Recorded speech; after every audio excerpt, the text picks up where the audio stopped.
रात का सन्नाटा होता है लेकिन आपके कमरे में शोर होता है। यह शोर बाहर से नहीं भीतर से आता है। यह उन सवालों की गूंज है जो दिन के उजाले में दब जाते हैं लेकिन अंधेरे में दहाड़ने लगते हैं। क्या मैंने सही किया? अगर ऐसा हो गया तो लोग क्या सोचेंगे? हम इसे ओवर थिंकिंग कहते हैं, लेकिन क्या यह सिर्फ एक आदत है या यह हमारे अस्तित्व का कोई गहरा हिस्सा है? अक्सर हमें सलाह दिया जाता है कि बस सोचना बंद कर दो, मानो दिमाग कोई मशीन हो जिसका स्विच हम दबा दें। पर सच यह है कि ओवर थिंकिंग कोई बीमारी नहीं बल्कि हमारी मस्तिष्क की एक कार्य प्रणाली है जो गलत समय पर गलत तरीके से काम कर रही है। आज के इस वीडियो में हम जानेंगे कि इस उलझन को सुलझाने की कोशिश कैसे करें। हम न तो सिर्फ विज्ञान की शरण लेंगे ना ही अध्यात्म की। हम दोनों के संगम पर खड़े होकर देखेंगे कि ओवर थिंकिंग का अस्थायी समाधान क्या है। यह यात्रा आपके दिमाग की नसों से शुरू होकर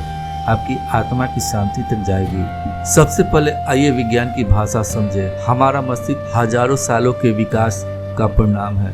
प्राचीन काल में हमारे पूर्वजों के लिए सोचने का मतलब था जीवित रहना। अगर झाड़ियों में सरसराहट हुई तो जो इंसान तुरंत सोचता है कि यह शेर हो सकता है वह बच जाता है। जो नहीं सोचता था वह शिकार बन जाता था। हमारे दिमाग का एक हिस्सा है जिसे एमिगडाला कहते हैं। यह हमारा भय केंद्र है। इसका काम है खतरे को भांपना। समस्या यह है कि आज के आधुनिक युग में शेर की जगह ईमेल ने ले ली है और गुफा की जगह ऑफिस ने। लेकिन हमारा एमिगडाला अभी भी वही प्राचीन कोड चला रहा है। वह हर छोटी सी अनिश्चितता को जीवन का खतरा मान लेता है। जब आप ओवर थिंकिंग करते हैं तो दरअसल आपके मस्तिष्क का तार्किक हिस्सा यानी एमिगडाला हावी हो जाती है। यह लगातार क्या होगा के सिनेरियो बनाता रहता है। विज्ञान में एक शब्द है डिफॉल्ट मोड नेटवर्क। जब आप किसी काम में पूरी तरह डूबे नहीं होते तो आपका दिमाग इस मोड में चला जाता है। यह वह समय होता है जब मन अतीत में जाता है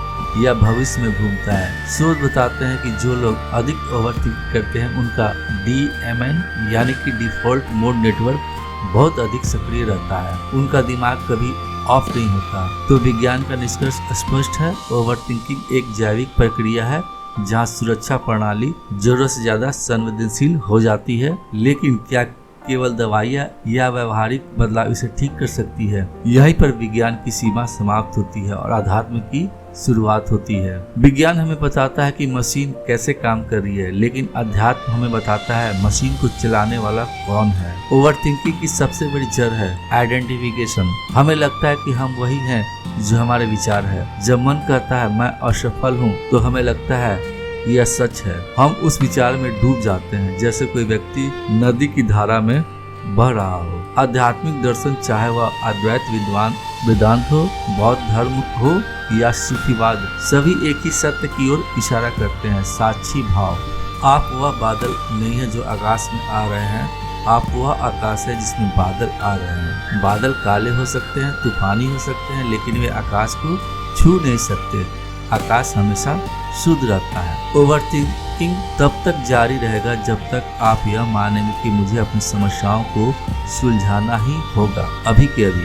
अध्यात्म कहता है कि जीवन का प्रवाह है। भागवत गीता में कर्म का सिद्धांत इसीलिए दिया गया है कि हम केवल कर्म का अधिकार है, फल का नहीं। जब हम भविष्य के फल की चिंता करने लगते हैं तो हम वर्तमान के कर्म से चूक जाते हैं। ओवरथिंकिंग मूल रूप से वर्तमान क्षण का इनकार है। यह मन का भविष्य में भागना है। जब आप पूरी तरह अभी में होते हैं तो चिंता के लिए जगह नहीं बचती। क्या आपने कभी ध्यान दिया है कि जब आप किसी बहुत जरूरी काम में पूरी तरह लीन होते हैं तो ओवरथिंकिंग अपने आप बंद हो जाती है। उस स्थिति को अध्यात्म में प्रवाह कहते हैं और विज्ञान में स्टेट ऑफ फ्लो। यह वही स्थिति है जहाँ द्वंद्व समाप्त हो जाता है। अब प्रश्न यह उठता है कि हम इस विज्ञान का या ज्ञान का उपयोग कैसे करें। समाधान ना तो केवल दवाइयों में है और ना ही केवल मंत्रों में। समाधान है एक नए दृष्टिकोण में। पहला कदम है विचारों को बाहर निकालना। विज्ञान कहता है कि जब आप विचारों को लिखते हैं तो वे मस्तिष्क के लूप से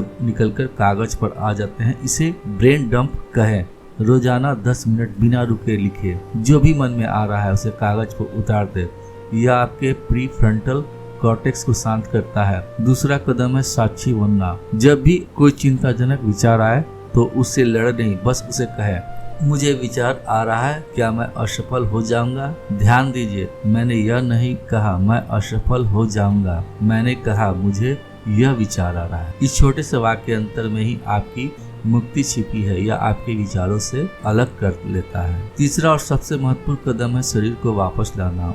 मन भविष्य में होता है लेकिन शरीर हमेशा वर्तमान में होता है। जब ओवर थिंकिंग शुरू हो तो अपनी सांसों पर ध्यान दे, अपनी हथेलियों को महसूस करे, अपने पैरों को जमीन पर महसूस करे। यह ग्राउंडिंग टेक्निक आपको तुरंत वर्तमान क्षण में वापस खींच लेता है। याद रखिए, उद्देश्य विचारों को रोकना नहीं है, उद्देश्य है विचारों के प्रति अपनी प्रतिक्रिया बदलना। जैसे आप सड़क पर चलते हुए गाड़ियों को आते जाते देखते हैं लेकिन हर गाड़ी के पीछे नहीं भागते, वैसे ही विचारों को आने और जाने दें। अंत में यह समझना जरूरी है कि ओवर थिंकिंग का कोई एक जादुई बटन नहीं होता। यह एक रास्ता है, कभी आप सफल होंगे, कभी फिर से वही पुराने विचार लौट आएंगे और यह ठीक है। स्वयं को कोसना बंद करें। विज्ञान हमें समझाता है कि हमारा मस्तिष्क सुरक्षा के लिए बना है, इसलिए उसे दोष न दे। अध्यात्म हमें याद दिलाता है कि हम उस मस्तिष्क से बड़े हैं, इसलिए डरे नहीं।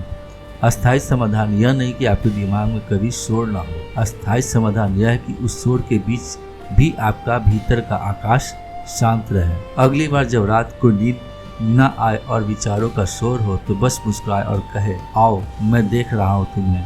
क्योंकि जब आप देखने लगते हैं तो अंधेरा अपने आप मिटने लगता है। अगर इस वीडियो से आपके मन को थोड़ा भी स्पर्श किया है तो इसे उस व्यक्ति के साथ साझा करें जिसे इसकी जरूरत है और कमेंट में लिखें, मैं साक्षी हूँ, ताकि यह संकल्प आपके अवचेतन में बैठ जाए। मिलते हैं अगली यात्रा में, तब तक आप अपने भीतर के आकाश को सुरक्षित रखिए।